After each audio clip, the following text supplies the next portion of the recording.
The situation changed so fast that Milne couldn't accept it. What? Hurriedly, apologized to Chase Lu. Joel Sean was in such a hurry. He didn't expect that the person behind Chase Lu was the richest in Joel City, John Lu. Just as soon as Chase left his office, he received a call from John's secretary. The secretary directly told Joel that John would make Duncan Electronics bankrupt because John had offended their young master. This call was to inform Joel to do some preparation, for they didn't want to bully Joel secretly. That sounded too arrogant, but John had the capital to be such arrogant. John would act himself, so what could he prepare? Compared with John, Joel, who could be made bankrupt in seconds, was a little ant. So Joel had to rush out.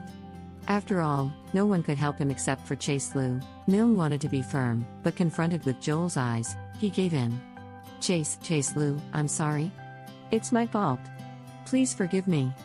Finally, Milne bowed his head. He could see that if he didn't apologize now, Joel would fire him. All Milne's customers demanded the products from Duncan Electronics, and no other companies could make such products. So if he was fired, he had to leave this city, or start another business from the beginning. What was more, he couldn't accept the loss of the share here. Chase Lu, you see. Joel looked at Chase with a smile. Milne also looked at Chase.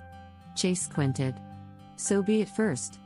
The apology lacked sincerity, from which Chase could know Milne was not willing. In that case, he would like to play with them. Go to work now, Joel breathed a sigh of relief. Fortunately, Chase was willing to let it go. Yes, I'm going to work now. Milne felt relieved, as well, while Hale sneaked away with those guards. Mr. Lu, I'm sorry. I believed in Milne and misunderstood about your absence. Please give me a chance. After Milne left, Joel begged with bitterness. He had to be subservient, which was inevitable. The life or death of his company was all about Chase's word.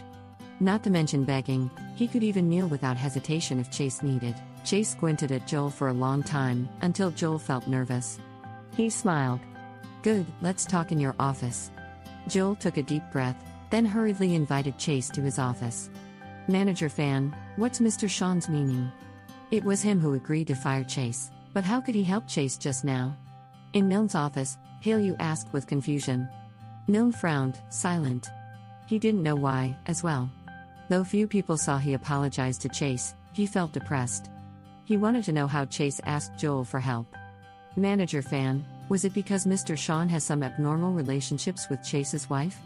After all, Jane Lin, the sexiest woman in our company, attracts so many people, Hale said.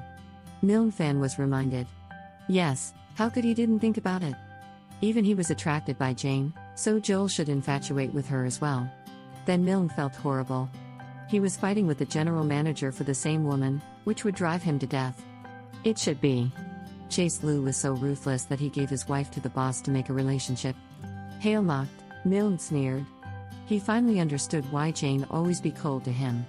It was because she had climbed a taller tree. Milne felt angry. He used to hate Chase, but now he hated Jane more. Even if you're Joel's woman, as long as you work in the sales department, I have various means to teach you lessons. Since Joel didn't transfer Jane to another department, it meant that Joel didn't want other people to know about it, so it would be no problem for Milne to make some difficulties for Jane. Chase Lu finally changed the idea of making Duncan Electronics bankrupt, but he proposed acquiring it. Chase would become the boss of this company, with 70% of its shares. Everything done, Chase returned to the hospital. So long to resign? Jane looked at Chase. She seemed to be angry at the so long time Chase had taken to resign. With more salary than Chase, Jane needed to work for money, so she couldn't spend too much time taking care of Cassie in the hospital. I had something, Chase explained. Is there anything more important than Cassie? Jane snorted. Chase initially intended to tell Jane the truth, he held back for Jane's disgust. Take good care of Cassie. Jane left to go to work. Chase squinted down to kiss Cassie's face. Cassie seemed to have a nightmare or a pain, looking miserable. Chase touched her face, hoping Cassie would recover soon. Chase felt hungry, so when Cassie looked relaxed, he stood up and intended to go out for a meal. Just as he went out of the hospital, he saw Shell Wang and Jeannie Lin come. To listen new episodes, please subscribe our channel and don't forget to click on the bell icon. Thank you.